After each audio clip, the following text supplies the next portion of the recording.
m'appelle Rita El Rissassi, je suis au département informatique de l'INSA de Lyon en 3e année. Cette année, donc, parmi les activités que j'ai faites, c'était le TEDxINSA. Donc TEDxINSA, c'est une conférence TEDx qui porte chaque année sur un thème. Donc cette année, c'était la 5e édition de la conférence TEDx. Le thème, c'était Unexpected Meeting, donc rencontre inattendue. Donc nous étions une vingtaine d'étudiants de l'INSA ou de l'extérieur de l'INSA à organiser l'événement. Donc on a dû faire de la communication sur l'événement, de la logistique pour le jour J, préparer les animations, tout ce qui est buffet à présenter pendant la conférence aussi, recruter les speakers, chercher des sponsors pour les subventions. Tout ça, ça a demandé beaucoup d'efforts, beaucoup de réunions et beaucoup d'investissements de la part de chacun d'entre nous.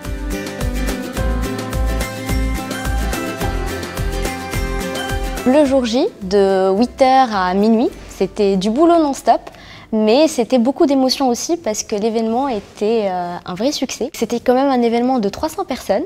On a essayé d'aller chercher des intervenants un peu dans tous les domaines et un peu de tous les profils. Il y avait par exemple un ingénieur de formation, Adrien Laporte, qui est parti faire le tour du monde pendant 4 ans. Son intervention, c'était partager son expérience autour du monde avec son public. En sortant de la première partie, il y avait plein de monde qui nous a félicités pour le travail qu'on a fait. Il y avait plein de monde qui était inspiré, qui était prêt à échanger avec les intervenants. Ça nous a montré que finalement, ça a inspiré le monde et c'était l'objectif de l'événement.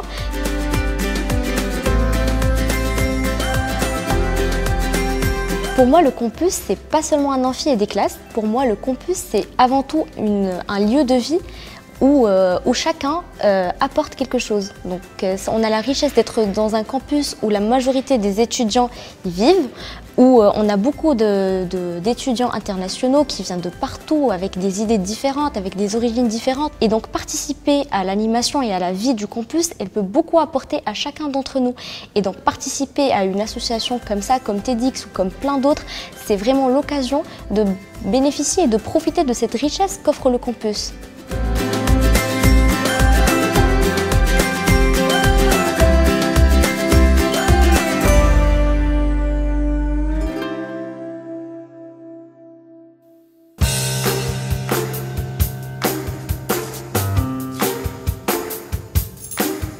Je m'appelle Nadir Siti, donc étudiant au sein de l'université Claude Bernard, donc sur le campus Lyon-Tech-Ladois, en Master 1 donc au département de mécanique qui se trouve donc juste derrière ce bâtiment. Je fais par la même occasion partie donc de l'association Aztec, qui est l'association qui va gérer donc la création du Fab Lab où on se trouve actuellement.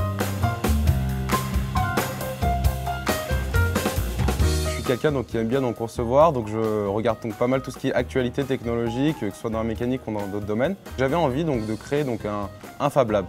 Donc un Fab Lab, qu'est-ce que c'est? Ça vient donc du MIT, ce qu'on appelle Fabulous Laboratory. C'est un endroit donc où on retrouve donc pas mal de machines et pas mal de personnes différentes, où on peut concevoir, créer donc des objets selon nos envies.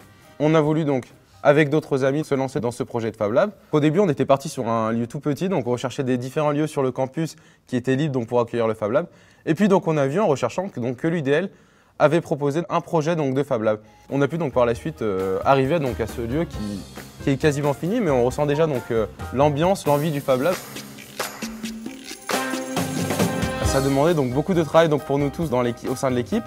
C'est-à-dire qu'il fallait dans un premier temps se renseigner sur tout l'administratif parce que monter une association, c'est pas rien actuellement.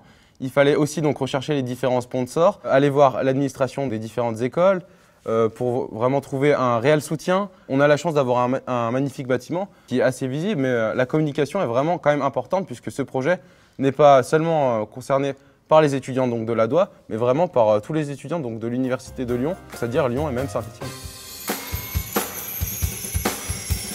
Ça m'a fait vraiment très plaisir donc, de travailler dans ce projet-là. Ça donne une nouvelle façade à notre campus. On pourra avoir un très gros pôle innovation, donc voir les étudiants venir, partager leurs idées, pouvoir même partager donc, différentes idées entre ce Fab Lab et d'autres Fab Labs universitaires. On a aussi donc, les chercheurs qui vont pouvoir donc, terminer leur projet de recherche grâce à ce Fab Lab.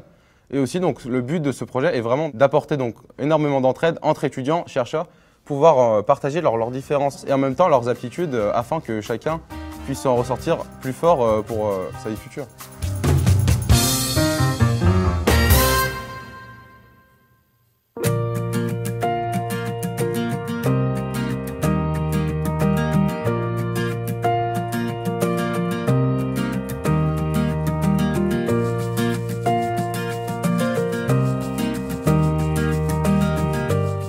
m'appelle Marine Saccaro, j'ai 24 ans, je suis étudiante à l'Université Lyon 1 en Master 1 de Biologie intégrative et Physiologie.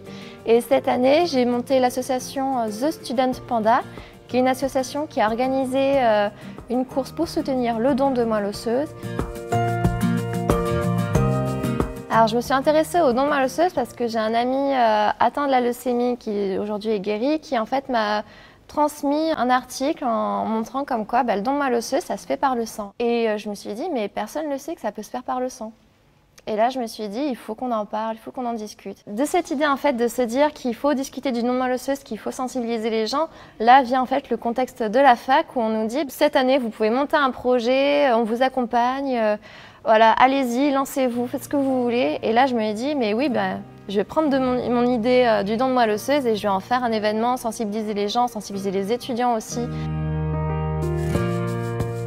J'ai essayé de réfléchir sur un moyen de pouvoir communiquer là-dessus. Et c'est vrai qu'en ce moment, les courses, c'est assez fun, les gens viennent courir, se dépenser. Nous, on avait voulu absolument faire ça sur l'université pour montrer qu'on était des étudiants de l'université, mettre en avant aussi notre université qui nous permettait de faire ce projet. Pendant l'année, en fait, l'organisation de cette course a été un travail de titan. On y a passé énormément de temps.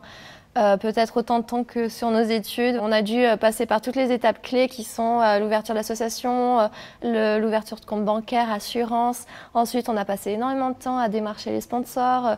Je pense qu'on en a démarché au moins 200 sponsors facilement. Le jour de la course, c'est vrai qu'on a eu à peu près 200 personnes qui sont venues sur la course. Les personnes en fait sont venues par groupe, donc ça a été des petites équipes, parfois de filles qui sont venues courir toutes ensemble, très motivées pour faire tout ce circuit. Ça a été des enfants qui devaient avoir 2 ans, 3 ans à peine. Et on s'est dit, mais ce petit bout de chou, il vient courir avec son doudou pour le don de moelle osseuse. Alors ça a été le coup de cœur de la course.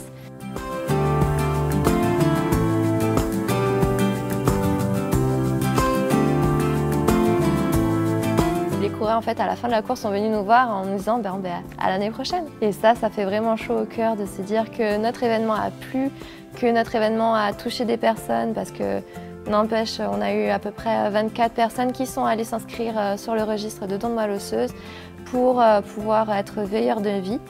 Et là on se dit pari réussi.